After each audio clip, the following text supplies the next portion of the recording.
नमस्कार, बहुत स्वागत है आपका। मैं हूं आपके साथ नेहा दुबे। बिहार लोक सेवा आयोग की प्रारंभिक परीक्षा में जमकर हंगामा हुआ। हंगामा कर रहे परीक्षार्थियों ने आरोप लगाया कि प्रश्न पत्र समय पर नहीं मिले और जबकि कुछ फ्लोर पर सवाल बांटे जा चुके थे।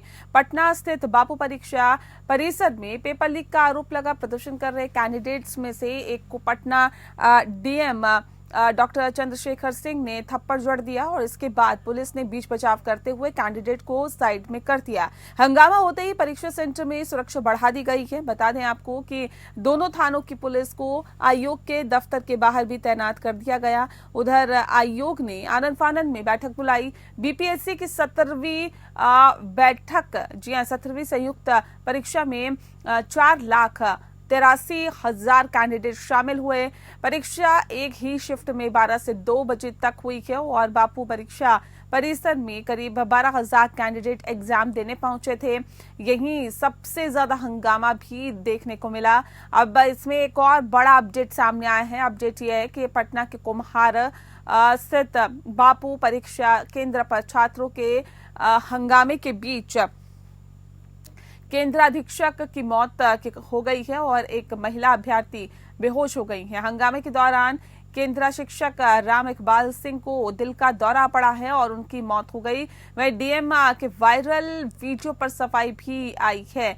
कहा गया कि केंद्र अधीक्षक राम इकबाल सिंह को परीक्षा केंद्र में हार्ट अटैक आया है। आनन फानन में उनको अस्पताल ले जाने की कोशिश हो रही थी और उस समय स्थिति तनावपूर्ण थी। अभ्यर्थी रास्ता क्लियर नहीं कर रहे थे। इसी स्थिति में हाथ उठाना पड़ा और हालांकि इसके बावजूद भी केंद्र अधीक्षक की जान नहीं बचाई जा सकी। थप्पड़ मारने की घटना का उद्देश्य किसी को आहत करना नहीं था, बल्कि केवल व्यवस्था बनाए रखना ही था।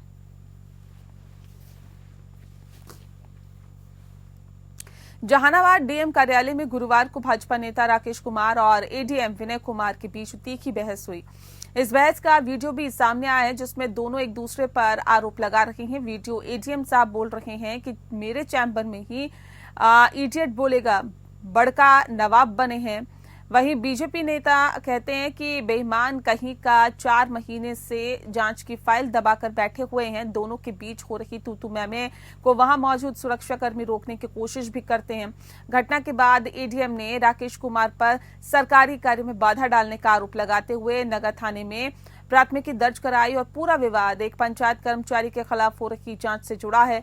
बताया जा रहा है कि घोसी थाना क्षेत्र के सोनवा गांव निवासी और भाजपा नेता राकेश कुमार पहले से की पंचायत तकनीकी कर्मी रंजीत कुमार पर 7,15,000 रुपए की गड़बड़ी का आरोप लगाकर कार्रवाई की मांग कर रहे थे। इसी मामले को लेकर एडीएम विनय कुमार इस मामले की जांच कर रहे हैं।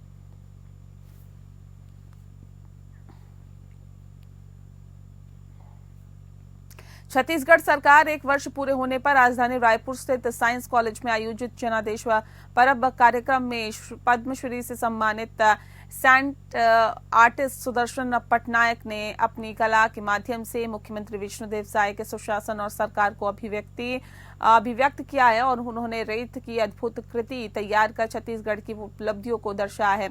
उल्लेखनीय है कि इस कार्यक्रम में केंद्रीय स्वास्थ्य मंत्री जेपी नड्डा और मुख्यमंत्री विष्णुदेव साय सहित मंत्रीगण और अन्य जनप्रतिनिधिगण के साथ हजारों की संख्या में लोग उपस्थित थे। कार्यक्रम में सुदर्शन पटनायक ने अपनी कला से सबका ध्यान आकर्षित किया और उनकी रेत की अद्भुत कृति ने सभी का मन मोह लिया और इस कृति में मुख्यमंत्री विष्णुदेव साय ने के सुशासन और विकास की झलक दिखाई दी। उन्होंने सरकार की योजनाओं और उपलब्धियों को प्रभावी ढंग से प्रस्तुत किया। बता दें कि मुख्यमंत्री साय के नेतृत्व में छत्तीसगढ़ ने शिक्षा, स्वास्थ्य, आवास, पेयजल जैसी आधारभूत सुविधाओं में उल्लेखनीय प्रगति की है और सुदर्शन पटनायक की इस कला ने जनता को न केवल छत्तीसगढ़ में केवल 1 वर्ष में हुए विकास का एहसास कराया, बल्कि सुशासन की छवि को प्रभावी ढंग से प्रस्तुत भी किया।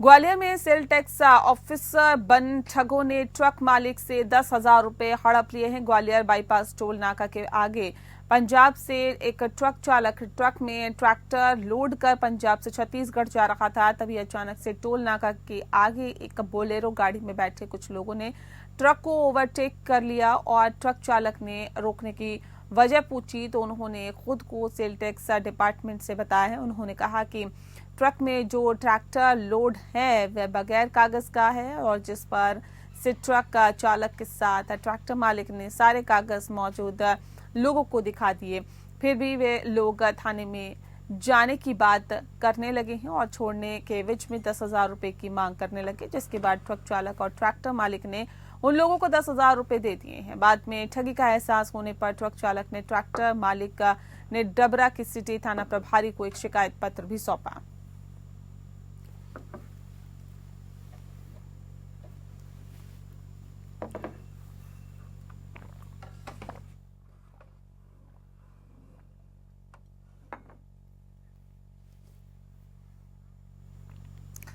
बुधनी के शाहगंज थाना क्षेत्र के अंतर्गत आने वाले ग्राम नांदे नएर में पुलिस ने एक जुए के अड्डे पर बड़ी कार्रवाई को अंजाम दिया है, जिसमें मौके से 12 जुआरियों को गिरफ्तार किया गया। वहीं करीब 4 लाख रुपए नकद और 13,000 पहिया वाहन, 10 जो है वो 2 पहिया वाहन के साथ करीब 18 मोबाइल फोन भी जब्त किए गए हैं। इस कार्रवाई में बुधनी एसडीओपी शशांक सिंह गुर्जर के नेतृत्व में शाहगंज थाना प्रभारी पंकज वाडेकर और थाना स्टाफ ने पूरी कार्रवाई को अंजाम दिया है। पुलिस से मिली जानकारी के अनुसार शाहगंज थाना क्षेत्र के अंतर्गत लंबे और ग्राम नांदेर में लंबे समय से जुए का अड्डा संचालित किया जा रहा था। मुखबिर की सूचना पर पुलिस ने कार्रवाई करते हुए जुआ खेलते हुए करीब 12 लोगों को गिरफ्तार कर लिया है।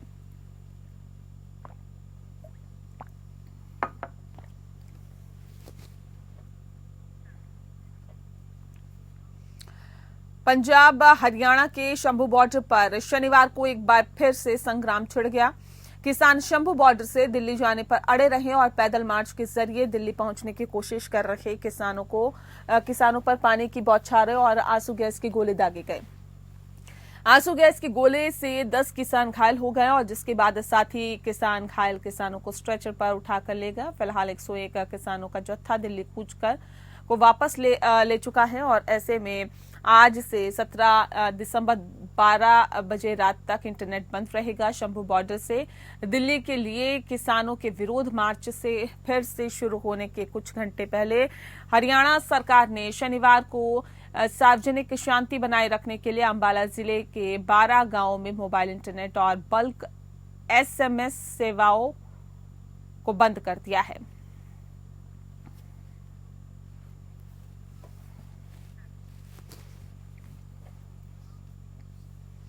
अगली खबर का रुख करते हैं। हरियाणा महिला आयोग की चेयरपर्सन रेणु भाटिया ने कहा है कि पुलिस जांच अधिकारी पीड़ित महिलाओं पर प्रेशर डालकर केस को खत्म करने की कोशिश न करे। यदि आयोग को इस तरह की कोई भी शिकायत मिलेगी तो उसके खिलाफ सख्त कार्रवाई की जाएगी। महिला आयोग द्वारा महिला पुलिस अधिकारियों और कर्मचारियों के साथ एक बैठक की गई, जिसमें रेणु भाटिया ने निर्देश दिए कि रेणु भाटिया ने जींद के आईपीएस अधिकारी के ऊपर महिला पुलिसकर्मियों द्वारा लगाए गए यौन शोषण के मामले में कहा है कि उन्हें अभी एसआईटी की रिपोर्ट मिलने का इंतजार है।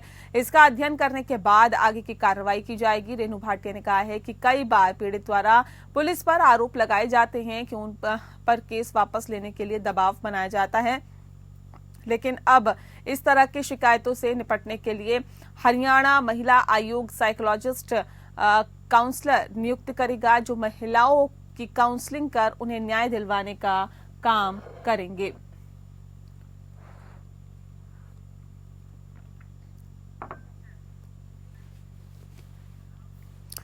साइबर सिटी गुरुग्राम में जगह जगह कूड़े के ढेर लगे हुए हैं, जिसकी वजह से लोगों को गंभीर समस्याओं का सामना करना पड़ रहा है। हाल ही में हुई जिला कष्ट निवारण समिति की बैठक में सीएम नायब सिंह सैनी ने भी गुरुग्राम में सफाई व्यवस्था को दुरुस्त करने के लिए निर्देश दिए थे, जिसको लेकर नगर निगम आयुक्त अशोक कुमार गर्ग एक्शन में नजर आए। उन्होंने गुरुग्राम के कई इलाकों का दौरा किया और सबसे पहले उन्होंने बेरीवाला बाग के पास स्थित डंपिंग यार्ड का दौरा किया। इसके बाद वे सदर बाजार पहुंचे, जहां उन्होंने कूड़ा फैलाने वाले और अवैध तरीके से रेहड़ी लगाने वाले लोगों को भी सख्त निर्देश दिए। उन्होंने गुरुग्राम के सेक्टर 12 में जगह जगह बने कूड़े के ढेर को जल्द हटवाने के निर्देश दिए।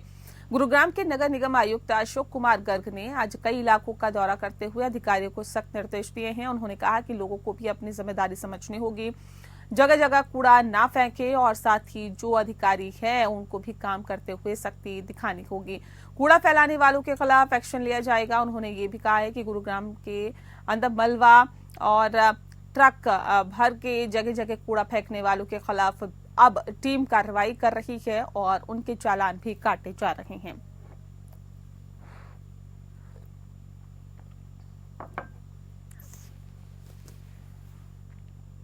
फरीदाबाद स्थित ओरिएंट फैन कंपनी में कामगार की लिफ्ट से गिरने के कारण दर्दनाक मौत हो गई है। इस पूरी घटना का सीसीटीवी फुटेज भी सामने आया है, जिसमें कामगार लिफ्ट में माल लोड कर रहा था, तभी अचानक लिफ्ट चल पड़ी और उसमें वह फंस गया और लटकते हुए नीचे गिर गया, जिस अस्पताल ले जाया गया जहां पर उसकी मृत्यु हो गई। पुलिस ने लिफ्ट को सील करके जांच शुरू कर दी है। हादसे का कारण क्या रहा है?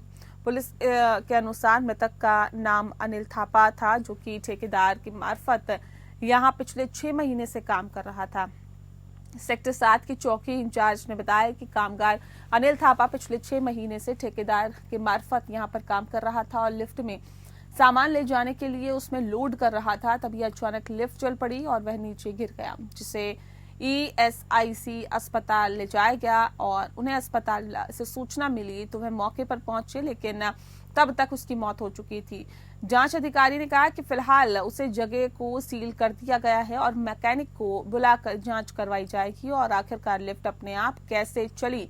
वहीं कंपनी कर्मचारी अरविंद तिवारी ने बताया कि मृतक अनिल थापा ठेकेदार के द्वारा यहां काम कर रहा था और लिफ्ट में माल लोड कर रहा था, तभी अचानक लिफ्ट चल पड़ी और वह लिफ्ट के पिलर में फंसकर गिर गया और उसकी पसलियां टूट गई। लेकिन कंपनी ने काफी देर बाद उसे अस्पताल पहुंचाया और उसे प्रॉपर इलाज नहीं मिल पाया, जिसकी वजह से उसकी मौत हो गई।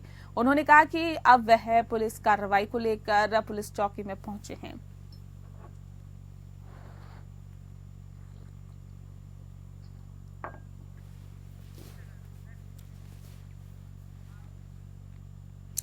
फरीदाबाद में एक शादी समारोह के दौरान खाना लाने में देरी होने पर कुछ युवकों ने वेटर को गोली मार दी, जिसकी मौत हो गई। क्या आपको बता दें कि दरअसल सैनिक कॉलोनी में आयोजित एक शादी समारोह में मुबारक नाम के युवक को खाना सर्वे करने के लिए वेटर के तौर पर बुलाया गया था। आरोप है कि यहाँ पर कार्यक्रम के दौरान उसे एक टेबल पर खाना सर्वे करने के लिए देर हो गई और जिस पर पहले तो टेबल पर लोग बैठे भड़क गए और जब उसने विरोध किया तो नाराज होकर टेबल पर बैठे मोहित नाम के शख्स ने उसे गोली मार दी। गोली लगने के बाद मुबारक को अस्पताल ले जाया गया, लेकिन तब तक उसकी मौत हो चुकी थी। फिलहाल पुलिस ने मृतक के परिजनों को शिकायत पर मामला दर्ज कर लिया है और आरोपी की तलाश में जुट गई है।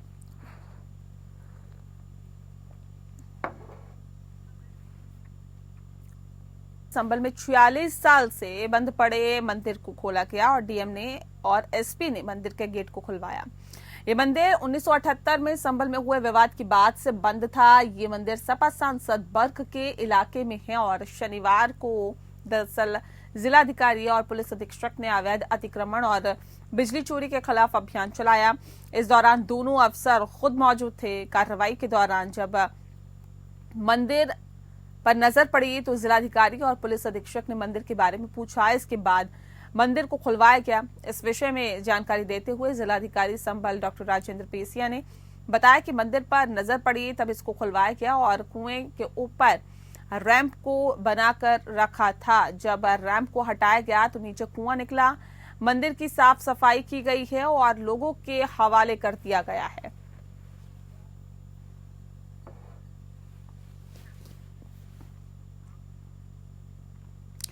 जनपद संभल में 24 नवंबर को हुई हिंसा के बाद जिला प्रशासन बेहद सख्त है और लगातार कार्रवाई करने में जुटा हुआ है। शनिवार को जिलाधिकारी डॉक्टर राजेंद्र पेसिया और पुलिस अधीक्षक कृष्ण कुमार बिश्नोई के नेतृत्व में सुबह सुबह ही विद्युत विभाग के साथ मिलकर विद्युत चेकिंग अभियान चलाया गया। इस दौरान करीब 150 घर, मंदिर, माफ कीजिएगा, 150 घरों, मस्जिद और साथ ही साथ मदरसों से बिजली चोरी पकड़ी गई है। और इस विषय में जानकारी देते हुए डॉक्टर राजेंद्र पेसिया जो डीएम हैं, उन्होंने बताया है कि आज सुबह लाउडस्पीकर से होने वाले ध्वनि प्रदूषण को चेक करने के लिए आए थे। इसी दौरान हमने विद्युत चेकिंग अभियान भी चलाया और इस दौरान हमने कुछ कनेक्शन देखे और जिसके बाद हमने देखा कि एक छत के ऊपर से लगभग 100 से 150 घरों को सप्लाई बिजली की जा रही थी और पूरी छत को बिजली घर का रूप दे दिया गया था। इस मामले में प्रशासन मुकदमा भी दर्ज करेगा, वसूली भी करेगा और साथ ही प्रॉपर कार्रवाई भी की जाएगी। इस दौरान कुछ मस्जिद और मदरसों से भी विद्युत चोरी के मामले सामने आए हैं, जिस पर एक्शन लिया जाएगा।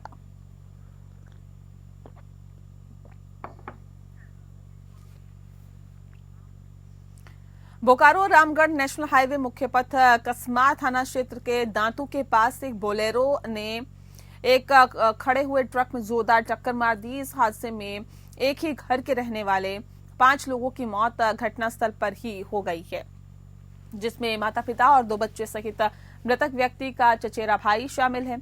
हादसे में एक बच्ची, एक व्यक्ति और एक महिला घायल है, जिसमें महिला की स्थिति गंभीर बताई जा रही है। जानकारी के मुताबिक मृतक रामगढ़ जिले के गोला थाना क्षेत्र के सूत्री गांव के रहने वाले हैं। पूरा परिवार मुंडन समारोह में शामिल होकर अपने गांव लौट रहे थे। इसी दौरान सड़क हादसे के कारण लंबी जाम लग गया और जाम के कारण बोलेरो तेज गति की वजह से खड़े ट्रक के पीछे से जोरदार टक्कर मार दी गई। जानकारी के मुताबिक सड़क पर एक हाईवा और ट्रैक्टर में टक्कर होने से ट्रैक्टर में लदे गोबर में दबने से एक व्यक्ति की मौत हो गई थी, जिसके बाद सड़क जाम हो गया और सड़क जाम होने के कारण तेज रफ्तार बोलेरो ने अनियंत्रित होकर ट्रक में पीछे से टक्कर मार दी। इस तरह से 2 हादसों में कुल 6 लोगों की मौत हो गई।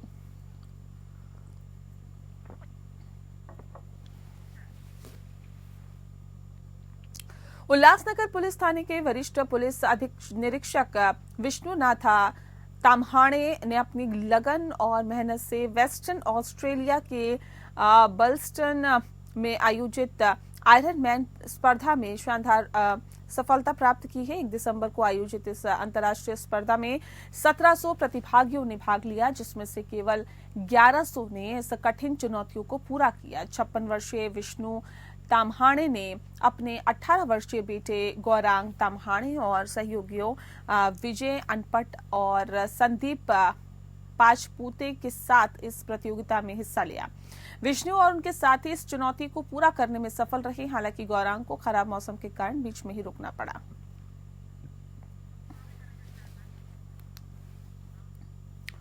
और बुलेटिन में फिलहाल इतना ही। नमस्कार।